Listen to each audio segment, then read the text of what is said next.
Hi, this is Cindy Traxler coming to you again for our second week of From the Inside. What we're going to be discussing this week is parenting in the new millennium.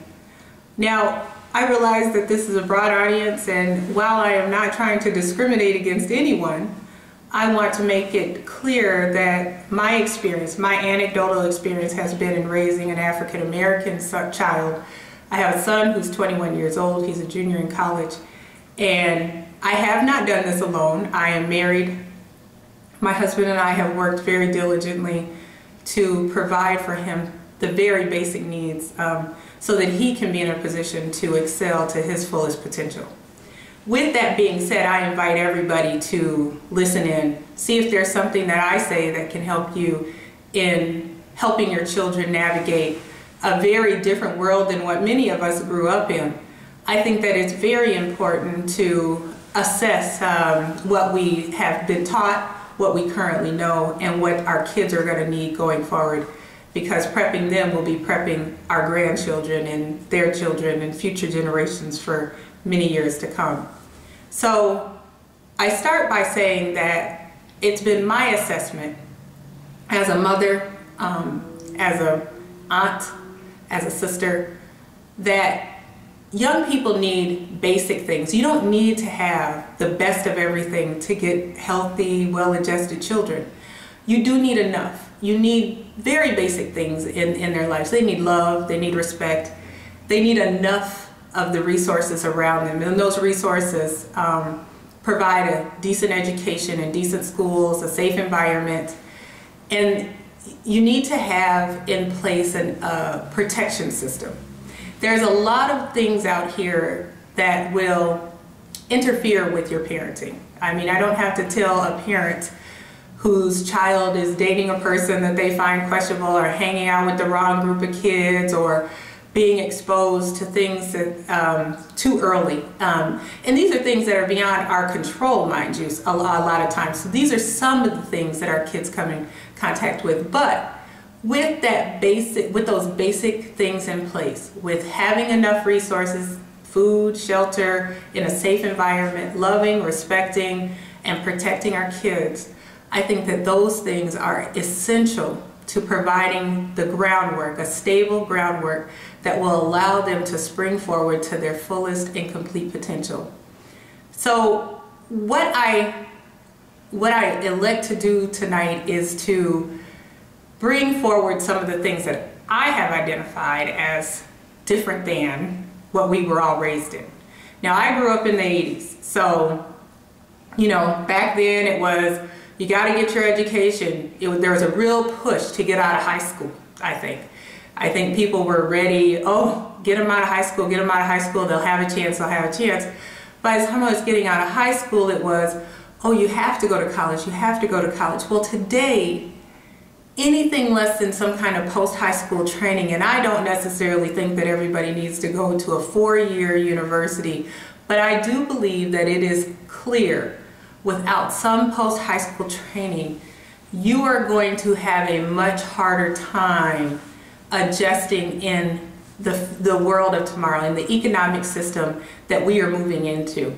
And what that looks like for our kids is a challenge, because many of us just did not have the core teachings that go along with what it takes to, number one, get that post-high school education, and two, be successful in completing it. I mean, it's one thing to get into schools. If you're like me, you started right after high school, life got a hold to you, and next thing you know, you're dropping out. And that happens a lot of times. I went back as a non-traditional student to finish my undergraduate program, but as everybody knows, non-traditional students, though they do so much better in school than they did the first time, or than oftentimes your traditional undergraduate student does, it's a lot of stress on the family, the stress on the person, stress on the kids. It's a challenge.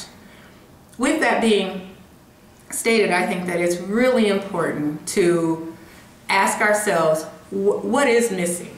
What are we doing so differently that so many of our young men in particularly, and many of our young women now, are not even getting out of high school. When we were making strides in the 70s, 80s, and maybe even early 90s, but what happened? What has gone on? You know, and I know the comments around the communities are, there's too many women, they can't raise men. I reject that. I reject that commentary every day, all day. You don't get to blame the parent that stays and does the work. You don't get to tell the mother or the father that is owning up to their responsibility, that is taking the more challenging role, and criticize what they're doing. What we need to be doing is stepping in and asking and providing the community support that they need to raise their children.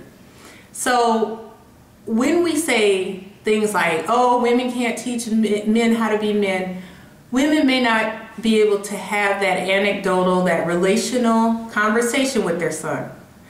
But an adult can raise a child into an adult, because it doesn't take long in the adult world to figure out what you should have done, what you could have done differently, and what you should be teaching your kids.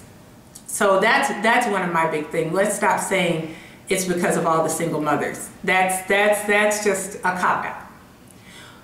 The single mothers are holding it down. They're doing the best that they can with limited resources. Part of their very basic foundation is falling away. That having enough, that having the extra help in the house, that having support when the child is hanging out with the wrong crowd, if the child is dating the person that they shouldn't be, the child is not applying themselves in school or coming up on challenges in school with maybe administrators that they disagree with or a teacher that they're not getting along with, that parent has to deal with all of those things. My second thing is, we have to be acknowledging the environment that's out here. And as I said, without post-high school education, I don't think that we're prepping our kids well at all if we're agreeing with them in their desire to not do anything. It's one thing if they choose a totally untraditional route. If they want to be an artist or they want to be a rapper or a singer or something like that, that's all fine. But it's always best to have something else going on. Encourage your children. Encourage them to pursue, even if their interest is film or something like that, encourage them to at least do 2 years in some kind of post-high school. And when they do it, assist them in doing it. I don't know how many times I have seen in my own experiences people that just are not aiding their children in an environment to produce in post-high school education. Money can be an issue for a lot of young people, and quite frankly, there are parents out here who haven't figured out the money themselves, and that will be discussed in another topic, another week, I assure you. But at the core of it, when you see your young person working, going to school, they may have a sibling or two left at home, you may be taking care of and still struggling to care for those siblings. Please don't put the pressure on those children to help you provide for the kids at home. I know that in the African American community that has been a rich tradition that we reach back, you know, and we're supposed to pull each other up. Well, needless to say, if you're busy climbing and you have your parents asking you to care for your siblings, it's very hard to keep your forward momentum. I don't think that that's unfair to have that conversation either. I think that we do a disservice to our children when we apply the pressures of an adult world when they're trying to make it out of their situation.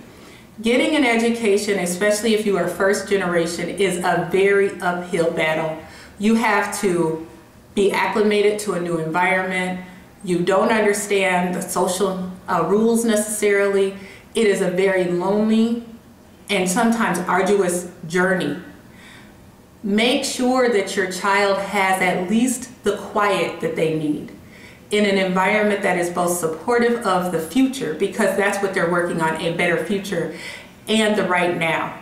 So in other words, just like in high school, in grade school, if they have homework to do and they need a quiet place and they need to study, or just be there. Let them have that room. Take some of the burden of surviving off of them, because it is a hard road and we don't always provide that for our kids. That's just the honest truth. And the other thing that I want to talk about is what they see is what they do. That applies even into their young adult life. Even into their young adult life.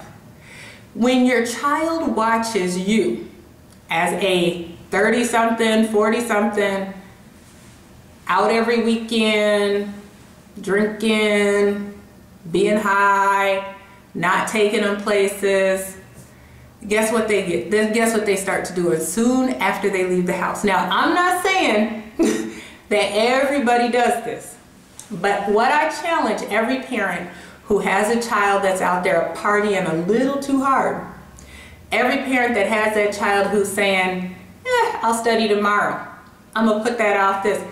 Ask yourself, is there anything that you've shown them? Not told them, but shown them. Anything that you've shown them that says that that behavior is okay? If your answer is no, then I'm really not having that conversation with you. If your answer is yes, however, and you want that young person to change, you need to change what you're showing them. And that is the role of a parent. That's part of your job as protecting them.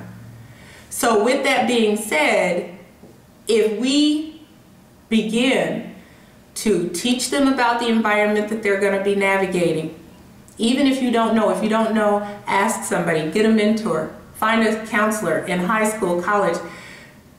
Encourage your children to investigate the job opportunities, what fields they should be going into. Engage your children. Provide them that environment that's going to allow them to be successful in. And reevaluate the behavior that they're seeing at home, first and foremost. And sometimes, honestly, without trying to offend anybody, that means family members. Sometimes it's our very own family that we have to keep our babies away from.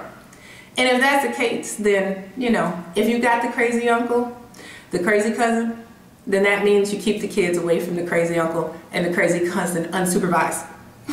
And that might even mean into 18 and 19 years old. You cannot control an adult, but you can encourage them. And our kids are waiting for encouragement, and they seek boundaries, advice, etc., etc. We have to know our role. We have to know what we need to provide our kids at every phase of their development. And just because they're 18 does not mean that they're ready. It means that they're legally an adult. They legally can make decisions for themselves. But you should, if you've laid down the groundwork, if you loved them, respected them, protected them, provided for them, then what you should have by the time they get into their young adult life is an environment of mutual respect and love, and that child will not only listen closer, but they will respect what you say. And when they respect what you say, you can slow down their steps a little bit. And sometimes slowing them will stop them. And if you can stop their actions, you can save them. So with all of these things, and knowing what we have out here, knowing what the world is shifting into, we've got to do it better. Because if we look around, folks, our kids are in jeopardy. They're in jeopardy. You don't have to go very far to hear about another shooting, to see another child that hasn't graduated, to go to encounter one of these young people even in a trip to the grocery store. It's disturbing. And I used to think it was just because I was getting older and sounding like my own parents, but it's disturbing because the regression, the numbers are regressing. It's one thing to have generational differences, but when we see numbers like this regressing in ways that they are, from how many people are getting out of high school to how many young people are starting families ill-prepared, unprepared, and what that means for the future. I think we've got a lot of work to do, but I think that we are in a good place because we can start, when the mess is so bad, it's actually a little easier to start picking up some of the pieces and seeing some results pretty soon. So I encourage everybody to have those conversations. Never mean to offend, I only mean to provoke thought. And conversation. So thank you for listening, and I will see you next week. Thank you. Bye.